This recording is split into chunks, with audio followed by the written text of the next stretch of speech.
An balima bamanankan mɛnnaw Mali kɔnɔ ani Mali kɔ kan an ka foli ani waleɲuman o bɛ ka taa aw bɛɛ lajɛlen ma aw bisimila aw ka bi bamanankan kunnafoni sɔrɔlenw kɛnɛ kan. Kayi marabolo kɔnɔ Gimbanɛ siman dilanyɔrɔ usine kura dɔ o bɛna dayɛlɛ yen nɔ siman tɔni miliyɔn 1 ani tila o de bɛna kɛ u ka dilanni fɛn ye san o san usine in fɛ bɛnkan sɛbɛn dɔ o bolonɔbilala usine ani Mali gouvernement ni ɲɔgɔn cɛ Burama Jara a bɛ walawalali k'o ko kun kan an ka ɲɛ jɔ a ka sɔrɔlenw na.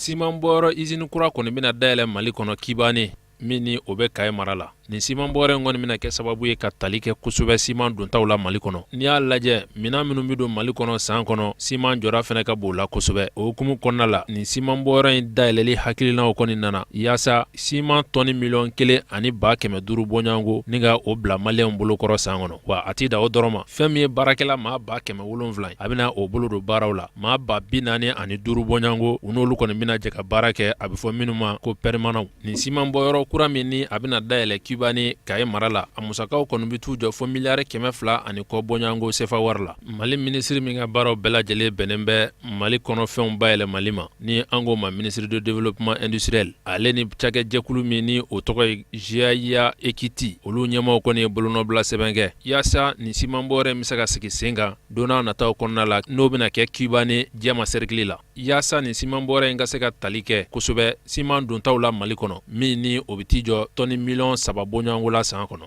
Cakɛjɛkulu min ni o ye GIA Equity o ɲɛmaa Tare Kadada ale kɔni y'a yira an ka jamana ɲɛmaaw la k'a fɔ nin siman bɔyɔrɔ min kɔni bɛna dayɛlɛ Mali kɔnɔ o bɛna tali kɛ siman dontaw la Mali kɔnɔ kosɛbɛ ka tila ka nɔgɔya kɛ Mali siman sɔngɔw la yaasa sojɔ ani ka taa se siman magoɲɛ wɛrɛw ma Mali kɔnɔ olu bɛna nɔgɔya cogo min ko o hakilina kɔnɔna la olu kɔni ɲɛsinna Mali ma yaasa u ni Mali gouvernement ka se k'u bolo di ɲɔgɔn ma nin siman bɔyɔrɔ in ka se ka dayɛlɛ Kibane dugu kɔnɔ jɛma mara la. Mali minisiri min ka baaraw bɛɛ lajɛlen bɛnnen bɛ Mali kɔnɔfɛnw bayɛlɛmali ma ni an ko ma ministre de développement industriel Mohamed Ali Ibrahim ko ni siman bɔyɔrɔ min bɛna dayɛlɛ Mali kɔnɔ ko o bɛna kɛ sababu ye ka tali kɛ kosɛbɛ an ka jamana ɲɛmaaw ye hakilina min ta Mali kɔnɔfɛnw bayɛlɛmani na a ko ni siman bɔyɔrɔ in baaraw sigili sen kan a bɛ boli jamana ɲɛmaa ka hakilina kɔnɔ k'a fɔ baarakɛyɔrɔ ani baaradaw ko a n'o dayɛlɛ malidenw ye ko a bɛ tali kɛ o la fo ka taa bila fandanya kɛlɛli o hukumu kɔnɔnaw la Mali kɔnɔna la. A ko jamana ɲɛmaa ka hakilina ye jamana kɔnɔfɛnw bayɛlɛmani ye yaasa o bɛ se ka kɛ sɔrɔda ye ani baarada ye malidenw ma cogo min fandanya kɛlɛcogo la. A ko nin siman bɔyɔrɔ in dayɛlɛli baaraw kɔni kan ka daminɛ don n'a nataw kɔnɔna la min ni o baara kunnama bɛ t'i jɔ san 3 bɔɲɔgɔnko la Mali kɔnɔna la.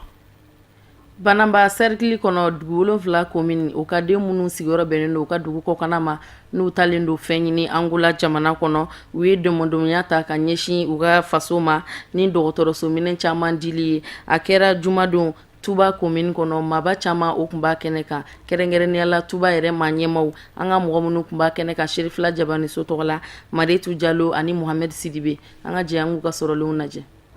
Ko fili yɛrɛma o bɛ na ni dɔnbagalafili ye. Dugu 7 commune denmisɛnnin minnu taara tunga na Angola jamana kɔnɔ olu de ye ŋaniya ta ka dɔgɔtɔrɔso minɛnw ɲi u ka commune dugu 7 dɔgɔtɔrɔso la walasa u ye u nimana minnu to u kɔ olu ka kɛnɛya ka se ka sabati. An ka lajɛ an ka fɛn dɔ san fɛn dɔ ɲini ka na n'a ye an faso la walasa an ba minnu bɛ yen ani an ka mɔgɔ an fa minnu bɛ yen an den minnu bɛ yen bɛɛ fana bɛ se ka nafa dɔɔni sɔrɔ o la.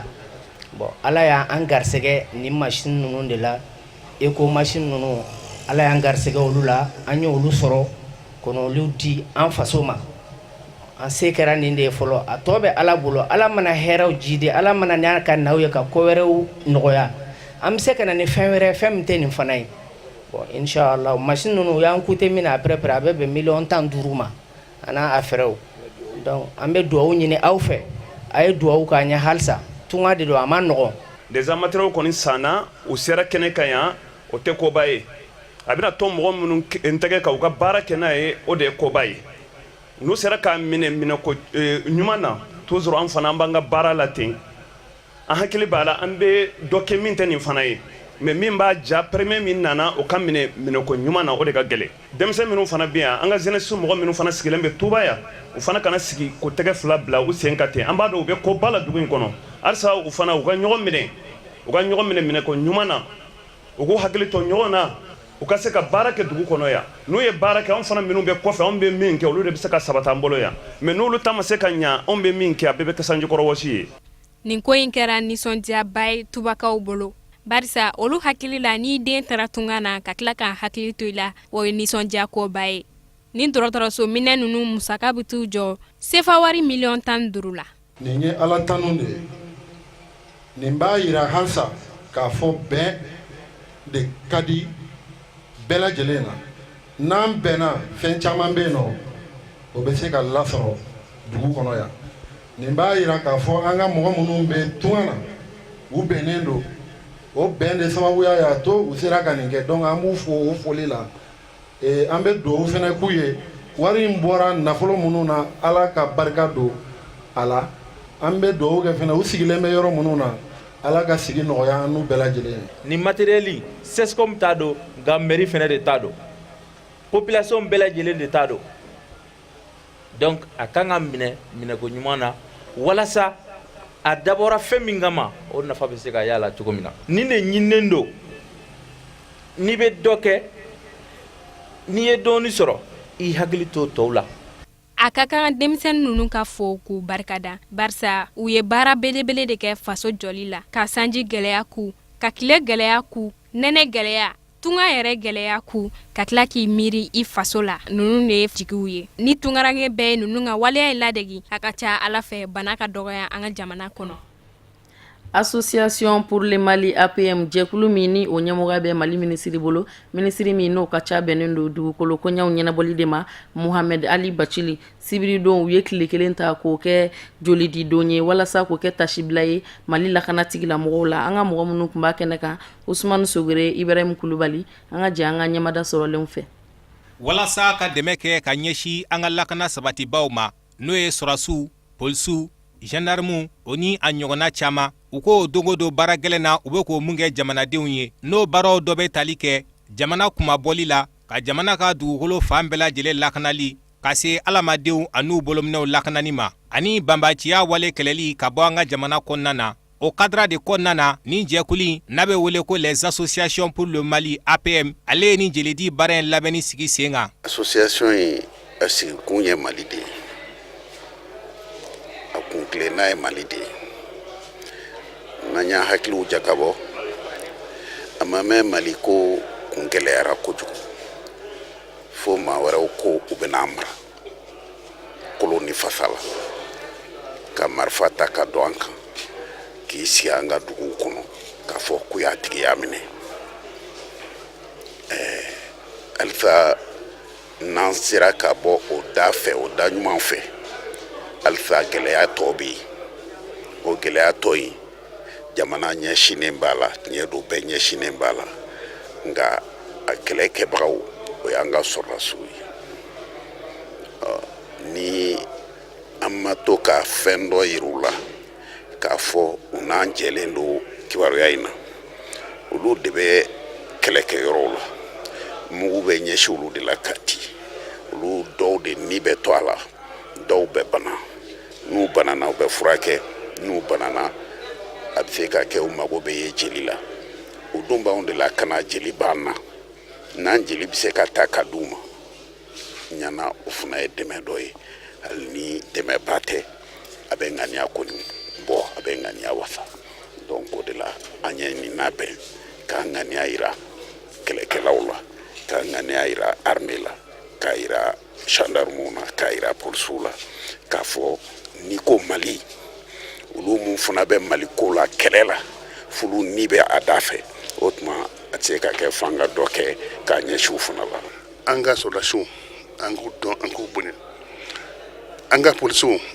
an ka gendarmew an b'u fo u ka baara la lafiya in bɛ dugu kɔnɔ bi lafiya in bɛ jamana kɔnɔ bi ni sɔrɔdasiw tɛ ni polisiw tɛ ni gendarmew tɛ bon mɔgɔw yɛrɛ u b'a fɔ ko u y'an tɔɔrɔ ni contrôle ye patrouille donna ta a bɔra ta mais n'o tɛ an bɛ lafiya wa an tɛ lafiya donc il faut k'an k'u dɔn k'u b'u ka baara la k'u fo u ka baara la k'u waleɲuman dɔn a la. jelidi ka kɛɲɛ ni a nafaw ye a baaraw la kɔlɔsira a ɲɛdɔnbanganaw fɛnɛ fɛ n'o ye kɛnɛya tigilamaw ye duguden caman de bɔra ka taa association ka ni wele in jaabi wa olu bolo ni ye lakana sabatibaw ka hakɛ dɔ de olu ka fan fɛ ka sigi ka joli di an y'a kɛ ala de kama kira de kama ani dɛmɛ i manifiɲɔ a bɛ bɔ i fɛ nɔ i ɲɛ b'a la sini a bɛ taa a bɛ faga a bɛ na ni ma se ka dɛmɛ ni foyi foyi ye n kan ka dɛmɛ ni min ye n'o ye jolita ye n'a se b'i ye n'i bɛ se k'a kɛ i kan k'a kɛ k'a dan o ye hakilila ɲuman de ye ni APM yɛrɛ ɲɛma n'o ye Bacile yɛrɛ n'a y'o ta a diyara n ye a bɛnna ma o de y'a to an bɔra fo Kulukoro ka na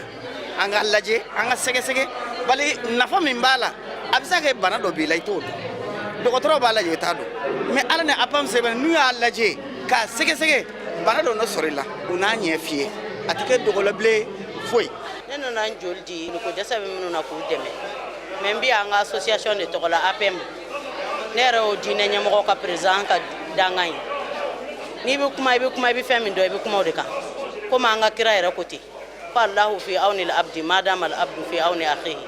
ko ala bɛ jɔn dɛmɛ tant que a b'a jɔɲɔgɔn dɛmɛ a b'a jɔɲɔgɔn ka service la donc o de ye an se yan bi ka se ka joli di mɔgɔw ma joliko dɛsɛ bɛ minnu na. nin baara in labɛnbaw olu kɔni nisɔndiyara nin baara in laɲini sabatiliw ye o hukumu kɔnɔna na u labɛnnen don ka ɲɔgɔnna wɛrɛw sigi sen kan mun tɛna waati jan ta tuguni. o de b'an sensɛn ka diɲɛ fan wɛrɛ kibaruyaw lasɔrɔ Burama Jara a bɛ bi walawalali k'an ye an ka jɛ an ka sɔrɔlenw lajɛ. Burkinakaw fɛ yen u ka premier ministre kɔrɔ min kun bɛ Blaise Compaoré ale ka waatiw la ni o ye Luc Adolphe Tiao ale kun sigilen bɛ Côte d'Ivoire Abidjan nka fɛn min ye Burkina gendarmew ye olu kɔni ye wele bila ma k'a fɔ a kana u k'a lamɛn an bɛ hakili lajigi k'a fɔ mankan min ni o kɔni wulila octobre kalo la san 2014 Burkina kɔnɔna la o kɛra sababu ye Burkina premier ministre ale ka taa Côte d'Ivoire tarata tɛmɛnen Luc Adolphe Tiao Burkina premier ministre kɔrɔ a kun bɛ Wagadugu ni ka kɛɲɛ ni Burkina gendarmew ka weleli ka sabu kɛ fɛn min ye ɲangini ko caman ye o kɔni kun talen bɛ k'a sɛgɛrɛ Burkina kɔnɔna la tarata don a kɔni seginna ka na Wagadugu kuma ninnu bɛɛ lajɛlen kɔfɛ jumadon septembre kalo tile 16 u kɔni bolo ta ka da kan ni ka taa a bila kasobonba la Wagadugu kɔnɔna la ni ka sabu kɛ k'a ɲangina ni maafa walew ye min ni o kɛra octobre 2014 Wagadugu ale kɔnɔna la an b'a hakili lajigi k'a fɔ octobre kalo la Burkina kɔnɔna la mankan kɔni wulila ni ka sabu kɛ ko fɛn min ye jamana ɲɛmaa kɔrɔ ye Blaise Compaoré ko a b'a fɛ k'a yɛrɛ nɔna bila a ka mandaw kunnama gunnen kɔfɛ a ye a laɲini ka yɛlɛma don jamana sariya bolo la yaasa a bɛ se k'a yɛrɛ nɔna bila Burkina kɔnɔna la o kɔni kɛra wale min ma bɛn Burkinabew ma u wulila ka mankan ci kosɛbɛ Burkina kɔnɔna la maa 30 ani maa 3 bonyango olu kɔni danyana o hukumu kɔnɔna la fɛn min ye premier ministre kɔrɔ ye a lamɛnni kɔfɛ Burkina sariya sunba ɲɛmaaw fɛ tɛgɛ kɔni tara ka da kan ni ka taa bila Wagadugu kasobonba la wa fɛn min ye Burkina premier ministre kɔrɔ ye Luc Adolphe Tiao Burkina sariya sunba ka fɔ la ko a ɲangini bɛ fɛnɛ k'a fɔ o don tɛmɛnen ninnu na a ye bolonɔbila sɛbɛn kɛ ka di lakanabaaw ma k'a yirula k'a fɔ maa o maa ni o de kɔni ye mankan wuli Burkina kɔnɔna la ni o kɔni bɛna u kɛɲɛ k'u bɛ se k'o tigilamaaw lasegi cogo min yaasa dan kana kari Blaise Compaoré ale ka fanga na wa an b'a hakili lajigi ka kɔn Burkina premier ministre kɔrɔ Luc Adolphe Tiao ale lamɛnni ɲɛ a ka ministre caman o fana lamɛnna septembre kalo tile 6 tɛmɛnen nka tɛgɛ ma ta ka da olu kan olu bɛɛ lajɛlen kɔni seginna ka taa u ka so Burkina ale kɔnɔna la.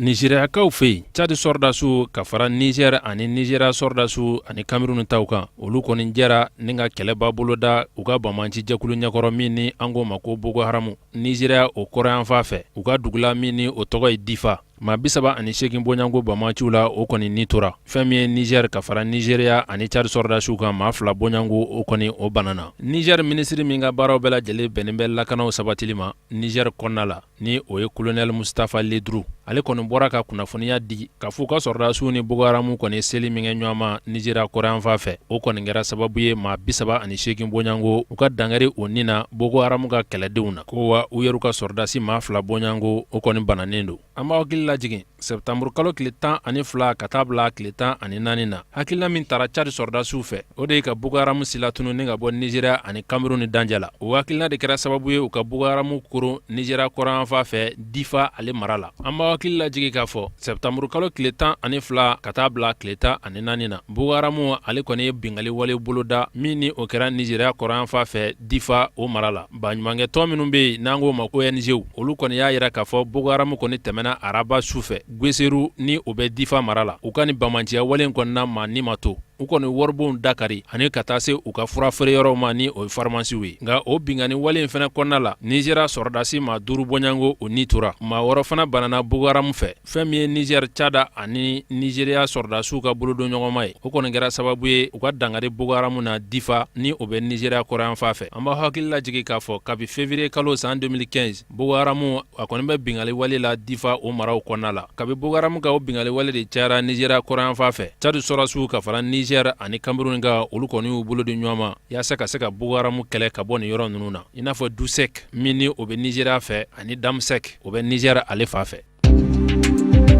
Gabonkaw fɛ yen u ka minisiri min sigilen bɛ kiiri bunakun kan Gabon jamana kɔnɔna la Séraphin Mugugu ale kɔni ye baarabilaw boloda nin waati na a y'i yɛrɛ sɔrɔ Faransi jamana kan k'o ma sɔrɔ dɔwɛrɛ fɛ k'ale kun jɔrɔlen don kosɛbɛ a yɛrɛ ka lakana cogoya la Gabon jamana kɔnɔna la ni k'a sabu kɛ utikalo tile 31 tɛmɛnen ko ale kelen kɔfɛ k'a yira Ali Bongo la Gabon jamana ɲɛma ko a ka jɛ ni Jean Ping ye ale kɔni ka sebaaya ye Gabon jamana kɔnɔna la ko o kɛra fɛn min ni o ma bɛn jamana ɲɛma ma Ali Bongo. Séraphin Mugugu ale ka fɔ la ko septembre kalo tile 6 su ka dugu ja tile 7 la ko maa dama kɔni wulila ka taa ale ka so ni o bɛ Angoje k'u taa kun tɛ dɔwɛrɛ ale faali kɔ a ko nga ala faranga u taara sɔrɔ ale tɛ yen u ye ale ka gardien kɔni siri ani lakana sabati cogo minnu ni o bɛ ale ka daw la ni an ko ma ko video de surveillance k'u ye olu kari ani ka don ale ka so kɔnɔ ka minɛn caman ka o kɔni kari ko wa u ma se gafema u ma fɛn wɛrɛ ta ni ka taa n'o ye min ni i bɛna fɔ ko suyani walew don a ko nga fɛn kelen min kɔni yira o de k'a fɔ ale ka lakana sabatilibaw ka ɲɛmaa min kun bɛ a ko u nana u ka mobili de la min ni o b'a yira k'a fɔ ko ale fali wale kun don kabi o de kɛra sa ale kɔni y'a laɲini ka bɔ Gabon jamana kɔnɔna la yaasa dangana kari a la cogo min a taara sigi Faransi jamana o kɔnɔna la an bɛ don min na komi bi. Zimbabwekaw fɛ yen olu ka fanga sinamatɔn minnu bɛ yen u kɔni y'u bolo di ɲɔgɔn ma k'a fɔ ko fo u na dangari Robert Mugabe ale ka fanga na jɔkun tɛmɛnen u kɔni y'a laɲini k'a fɔ u na taama boloda bisibiri min ni o bɛna kɛ sababu ye k'u fanga kɛ kelen ye yaasa Robert Mugabe Zimbabwe jamana ɲɛma a ka hakili sɔrɔ k'a fɔ a ka fanga kɔni kunnama o sen bɛ gun ye yaasa yɛlɛma ka se ka boloda fanga bunakun kan Zimbabwe o jamana kɔnɔna la an b'a hakili lajigi k'a fɔ kabi san 1980 waatiw la Zimbabwe ni ale kɔni y'a ka yɛrɛma hɔrɔnya ta Robert Mugabe ale de ye jamana ɲɛma ye fo ka n'a bila bi la fanga sinamatɔn 18 bɔɲango olu kɔni y'u bolo di ɲɔgɔn ma minnu ni olu kun ye taama boloda taama min ni o ma se ka kɛ ni ka sababuya kɛ u ka polisi ɲɛma ka hakilina ye ale kɔni y'a yirula k'a fɔ maa o maa ni o de kɔni taamana k'a daminɛ octobre kalo tile 15 fo septembre kalo tile 16 ko e ka taama na bila minan kɔnɔ min ni kiiri tigilamaw olu na o kiiri tigɛ kabi o de kɛra dangun karila u taama sen na u kɔni ye fara ɲɔgɔnkaliw boloda minnu ni o ma se ka kɛ kabi o de kɛra u ye ka taama boloda sibiri septembre kalo tile 17 yaasa k'u ka dusukun tɔɔrɔ yira ali bi Robert Mugabe la min ni o ye jamana ɲɛma ye Zimbabwe ale jamana kɔnɔna la. San'an ka bi bamanankan kunnafoni sɔrɔlen kun cɛ dusukun kami ko dɔ ye Mali jamana sɔrɔ General Sada Samake ni ale kun ye Mali lakana minisiri kɔrɔ ye ala y'a ka kalifa minɛ la ka sito san 63 la sibiri don bana kuntagala surun sababuya la Mali lakana minisiri kɔrɔ in a taara ka denbaya to a kɔ General Sada Samake mɔgɔ cɛsirilenba kun don a ka baara la k'a daminɛ a bolo donguma baara la fo ka na se a bolo bɔkuma baara la maa cɛsirilenba kun don fanga dafiri min ni o kɛra san 1991 a kɛra o kɛlɛ cɛfarinw dɔ ye Sherifla Jabaraniso ɲɛmayaso a n'a cakɛla bɛɛ lajɛlen ko ala ka hinɛ General Sada Samake la o de bɛ dan sigi an ka bi bamanankan kunnafoni sɔrɔlenw na minnu sera ka fara ɲɔgɔn kan kunnafonidiso ɲɛmɔgɔyaso fɛ k'a lase aw ma aw ni ce aw ka ɲɛmadali la aw kan bɛn ni ala sɔnna ma